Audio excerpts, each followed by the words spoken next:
been told that America is a Christian country from its origin, one nation under God.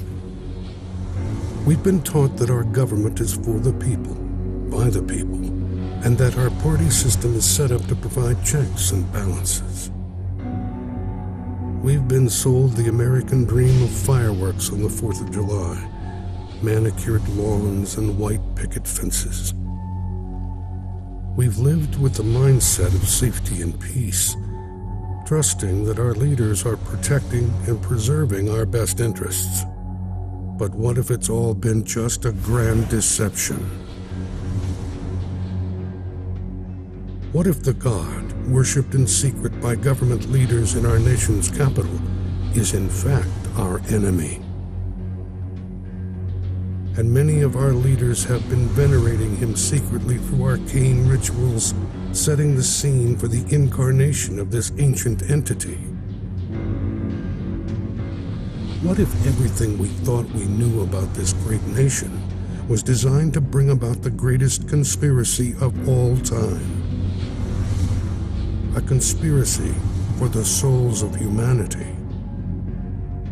What if I told you that America was founded by the darkest elite secret societies, and that there are still powerful remnants, active elements, controlling hands in high positions, carrying this torch, and that your apple pie was just a dream?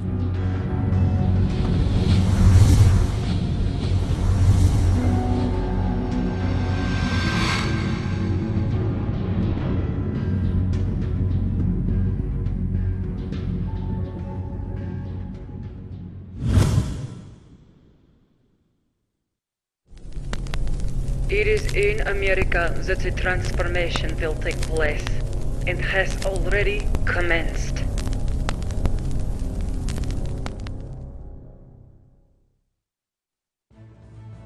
World democracy was the prominent dream of the classical occult philosophers, and it was well known in their circles that thousands of years ago, the mystical orders of Egypt knew of the Western Hemisphere, and specifically a great continent. This continent was America. It was during this time that a bold resolution was made, declaring that this Western continent should become the site of the coming philosophic empire of the world. Now, scholars and historians can't agree on specific dates for this arcane declaration, although it would have been before the time of Plato, based on veiled references in his works. The Greek biographer Plutarch described ancient voyages that portray this great continent in the Western Hemisphere being visited by the ancient Greeks. They not only reached our shores, but explored part of the Great Lakes area. Through symbolism they preserved in mythology, their knowledge of this very continent we call America, which the ancient polytheistic Greeks called blessed. This continent was anciently set apart for coming generations in the great human experiment of the democratic commonwealth. This great continent would become the New World, the New Atlantis, or what Jeremiah the prophet called the hindermost of the nations.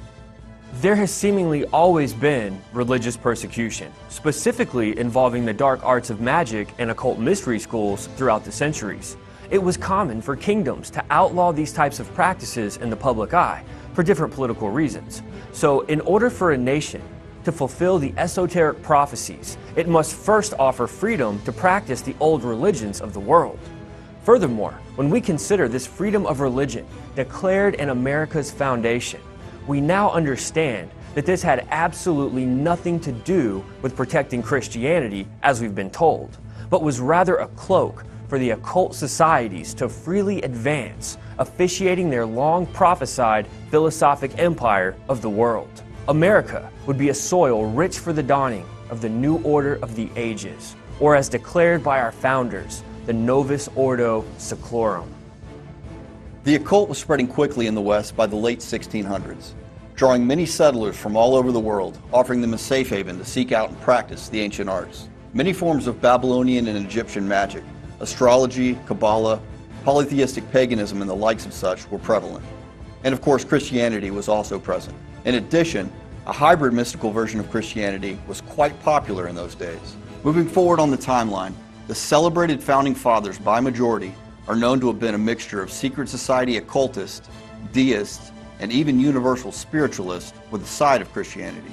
They tactfully aimed at cultivating the prophesied New World, where the new order of enlightenment would radiate as a beacon of light to all the nations of the world. Interesting is the belief that America is the land previously known in the ancient world as Atlantis. But regardless if there's any truth to that, we have an ironic bit of overlooked history I think we should mention here. Many early 19th century observers held with a high regard this idea that there was an advanced civilization widely populating the North American continent long before the American Indians ever did.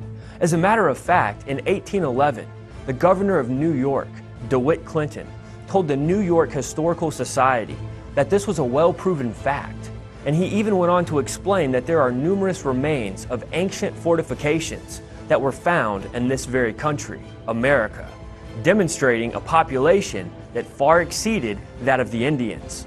But of course, this type of history tends to get covered up and lost in an age of cognitive dissonance. It's important to note that the 19th century American Iroquois Indians were reported as having esoteric fraternities, or what we would call occult secret societies, among their tribes. This is yet another historical fact that was documented by Governor DeWitt Clinton.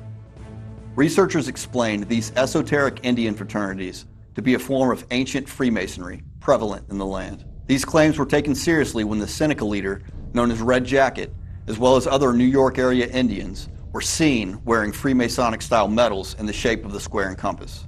This is a fact well documented in the 1903 New York State Museum monograph titled Metallic Ornaments of the New York Indians by archaeologist William M. Beauchamp.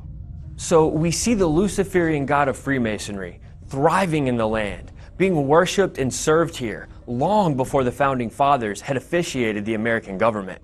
It would seem that neither the early settlers nor the Indians had brought Lucifer worship to the land, but were rather continuing the occult traditions of the prior civilizations of this great Western continent. Multiple civilizations, ancient and modern, living and acting under the same demonic principality, all on the same American soil. This idea is further vindicated as we look to the hidden history of the name America. Tom Horn explains in his book Zenith 2016 that there is much encoded in the name America.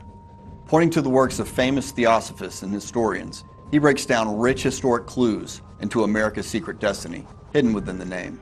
This title America is, according to some people, the title from which America is taken. It is related to Mesoamerican history, serpent worship, and giants.